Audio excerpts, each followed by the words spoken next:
Hello, Libra, Libra, Libra, Sun, Moon, Rising, or Venus sign.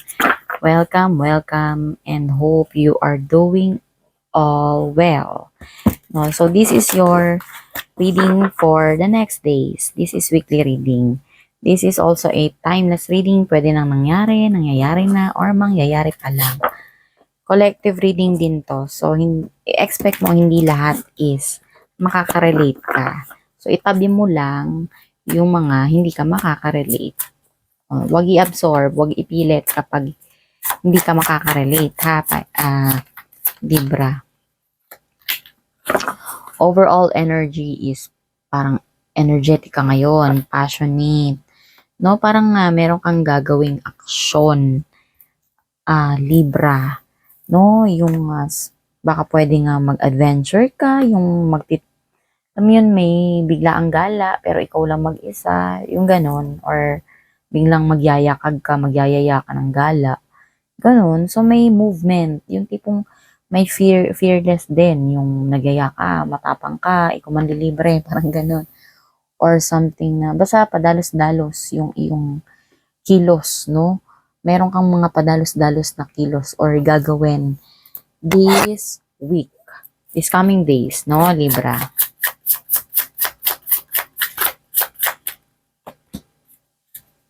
Meant to be. Wow. Baka makita mo na daw ngayon yung meant to be mo. No? Libra. No? And may new beginnings. No? Baka mamaya magkaroon ka ng sudden jowa. Ganon, Libra. Kasi, ano ba padalos-dalos eh. Pwedeng out of nowhere, bigla mo na lang sagutin. Hindi mo man lang masyadong pinag-isipan. Ganon. Basta may meant to be ka. Kung ano man yung mangyayari ngayon, yung parang padalos-dalos it is meant to happen. It is meant to happen daw, no? Libra, ganun. So yun, may new beginnings nga. Meron ka talagang, bagong mangyayari ngayon sa'yo, Libra, no? Pwedeng yun na nga. Pwedeng dahil new beginnings yun, yung bigla ka na lang nagka-jowa, ganyan, no? Or maybe, basta meron kasing kilos na padalos-dalos dito, tapos meant to be daw yun. Or hindi mo nga in-expect, yung parang something masusurprise ka, yung hindi mo nga in-expect na mangyayari sa'yo, no, ganun. Bigla mo na lang nakilala, tapos bigla kayo nagkapalagayan ng loob, ganun, Libra, no? And then parang tumibok agad yung puso mo, ganun, no? So, meant to be daw yun, no? Parang pumunta ka lang sa isang lugar, may nakita ka doon, parang nadapa ka lang konti, tapos yun na, nagpalagayan na kayo ng loob, parang ganun, Libra. Wait lang. Picture. Baka iba sa inyong Libra dito. Meron pang from broke up, yung ganun. Tapos meron pa kayong nire-reminisce na isang tao or sitwasyon o mga pangyayari sa buhay ninyo, no? Na hanggang picture na lang, no? Tingin-tingin ka ng mga alaala ng mga nakaraan. Ganon, no? Yung parang, yun nga, may namimiss ka daw. No? Parang nanonostalgia ka, ganon. Pwede din dahil, yun nga, may padalos-dalos kang aksyon na ginawa. Yun, bilang may nakilala kang person, tapos yun, naisip mo na, ay, nako, bigla tuloy sumagi sa isip ko si Juan, yung mga masasayang alaala namin, ganon, biglang wala na. Ganon, bigla na lang sumagi sa isip mo kasi bigla ka na lang kasing naging masaya. Ganon, Libra. Self-indulgence, no? So, isipin mo daw lagi, no? Ngayon, Libra, na it's time for your, self-worth, no? Yung alagaan mo naman yung sarili mo. No? Baka kasi dahil nga may papasok na energy sa'yo, Libra, parang nagdadalawang isip ka na naman, no? Hindi mo na naman na-appreciate yung sarili mo, yung tipong parang sinasabi mo na naman na, ay, worthy ba ako? Worthy ba ako? Pwede na ba ulit akong sumubok? Pwede na ba ulit akong magmahal? Pwede na ba ulit akong, parang gano'n, no? Pero sabi dito kasi, i-appreciate mo naman yung sarili mo. Parang ang dami mo nang nagawang mga bagay, ang dami mo nang mga pangyayari sa buhay mo na parang hindi mo na nabavalue halos yung iyong sarili. Puro na lang ibang tao, no? So, alagaan mo naman daw yung sarili mo. And ito na daw yung time na yun, no? Para alam mo, para ma-appreciate mo yung sarili mo or dahil dito sa mangyayari, yung paparating na energy na yun is doon ka makaka-feel na parang, ay, ano pala talaga no, yung taong yun or yung sitwasyon na yun, yung nagre-remind sa akin kung paano ko pala dapat pahalagahan yung sarili ko or gaano ka-importante, no, na pahalagahan ko yung aking sarili. No, yun. Magkaroon ka din daw ng healing, ng time to heal na daw, no? Kailangan mo nang mag-heal and mag-shadow work ka. Yun nga, healing, shadow work is yung mga bagay na parang kailangan mo i-heal sa sarili mo. Yun, no? Libra. So, baka mamaya, yung ibang tao is dalawang beses ka sinugunan. Just fuck it. This is bullshit. No?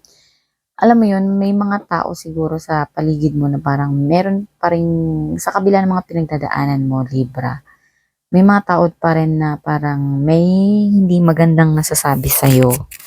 No? Yung tipong, nakailan ka ng paulit-ulit na lang yung sitwasyon na nangyayari sa'yo. So, parang this coming days is parang maiinis ka. No? So, parang dahil maiinis ka, yung response mo doon sa mga taong yun na parang hindi mo na gusto yung mga naririnig mo sa kanila or mga pakikitungo nila sa'yo, is parang lalo mo silang iinisin. Ganyan. No? Parang kung ano yung sinasuggest nila sa'yo, maybe hindi mo gagawin or kung halimbawa, hindi mo gagawin para for the sake, ang intention mo is inisin sila. Ganon, no? Or maybe, o basta hindi mo yun gagawin, parang ganon, no? Basta may pang-iinis, no? And dahil daw naiinis ka na nga daw, this is bullshit. Na yung tipong nakakainis na kayo, no? So, lalo ko kayong iinisin. Parang ganon, no? Yung sinasabi ng cards dito. Libra. So, tayo ngayon ito. Wait lang.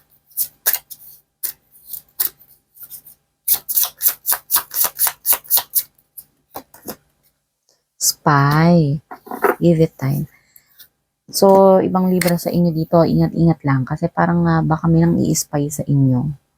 No? Yung tipong mag-move on na kaya to si Libra or something na ano kaya yung nangyayari ngayon sa buhay niya. No? Or maybe ikaw to nang i-spy ha. Pero sabi to, someone's got their eye on you. You are doing your research. You are doing your research. No? Yun. Basta may nang-i-spy baka sa social media, ganyan, no? Ini-stalk ka, ganun. Or maybe ikaw ngayon ang i-stalk. No? Kaya alamin mo din yung mo daw, you are doing research, no? Or yun, baka yun, dahil dito sa may tao kang mamimit, Libra, parang ganun, no? Magkakaroon ka ng spy, gagawa ka ng parang i-stalk mo siya, mabuting tao ba to, okay ba to, ano bang nakaraan nito, parang something ganun. Kaya kailangan mong mag-spy, yun, no? Parang kailangan mo nga mag-spy. So give it time, no? Everything in divine timing, let things flow, no? Halimbawa, meron kang mga pinagdadaanan ngayon, no, Libra, or yun nga may darating na tao sa'yo, no? Lahat naman daw isa nasa tamang panahon. May tamang panahon, sabi doon. Hayaan mo lang daw na yung yung mga bagay-bagay na yon ay dumaloy, no? Huwag mo ipilit kung hindi kaya, ganun. Para lang masabi ng mga tao na parang okay ka, ganun, ipipilit mo yung mga bagay na hindi pa naman talaga dapat, ganun. Or yung mga bagay na parang hindi mo pa feel, hindi mo pa kaya, or basta hindi pa something pwede, no? Pero dahil na tetreten ka sa ibang tao, sa sitwasyon, ganyan, no? Ipipilit mo na lang, no? Baka yung iba, parang nakikita ko dito, gusto ng mag-asawa, ganyan. Tapos, I mean, sinusulusulan ka ng mga tao sa paligid mo na, tumatanda ka na, no? Dapat may anak ka na or dagdagan mo yung anak mo, ganyan. Dapat nag-aasawa ka na. Yung parang pinipressure kayo ng tao, ganyan, no? Or dapat pakasalan ka na ni ganito, na ganyan, magpakasal na kayo, no? Parang pinipressure ka ng mga tao. So yun, bigyan mo lang daw ng oras, no? Huwag ka magpadala dun sa mga sinasabi ng mga ibang tao sa paligid mo. Kahit ano pa yan, kahit hindi yan love life, no? Yung tipong, ay, dapat tulungan mo na si ganito kasi marami ka ng pera. Yung mga ganon. Dapat ipagawa mo na yung bahay ninyo kasi ganito na, no? Pero, alam mo yun, malayo pa sa sitwasyon mo, no? Malayo pa sa kakayahan mo. Ganon. Pero dahil parang ang daming nandidikta. So yun, bigyan mo lang daw yung sarili mo, no? Baka sinisisi mo lang yung sarili mo din, ganyan, no? No, give it time. No? Lahat daw inasa tamang panahon, no? May panahon din yan na aayon sa kagustuhan mo, no? So, ngayon daw is, hayaan mo lang daw na yung mga bagay-bagay ay dumaloy daw ng kusa. Ganon, no? So, kuha naman tayo ngayon ng isang, yung last message mo. Libra, sandali.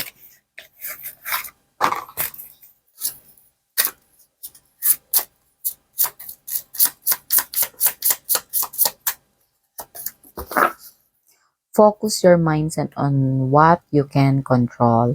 I-focus mo daw yung iyong pananaw sa buhay, yung paano ka mag-isip, doon sa kaya mo lang na kontrolin instead of what you can. Kaysa dun sa mga bagay na hindi mo na control, no? So, yung mga bagay na hindi mo na control, hindi na daw ikaw yan, Libra, ganun, no? The world is your oyster. Elevate your thought pattern so that you can attract abundance into your life. You are what you believe, no? Itaas mo daw yung pananaw o yung pag-iisip mo, no? Yung pananaw sa buhay, no? Itaas mo yung iyong pangunawa, no? So, kaya dahil doon, magiging pattern niya ng buhay mo eh. Magiging, ano na yan, dahil tinataasan mo yung pananaw mo sa buhay, ganyan, no? Nilalawakan mo yung pangunawa mo. Magiging, ano na yan, patuloy na yan, parang magiging habit mo na yan na taasan yung pananaw mo sa buhay kapag ganun, no? Dahil doon, dahil parang malawak na yung pananaw mo sa buhay, yun din yung ma-attract mo sa buhay. No? Yung abundance, yung prosperity, at yung kung ano man yung naiisip mo, yung mga gagandang naiisip mo. So yun yung message mo for this coming days, Libra. So yun lang, thank you.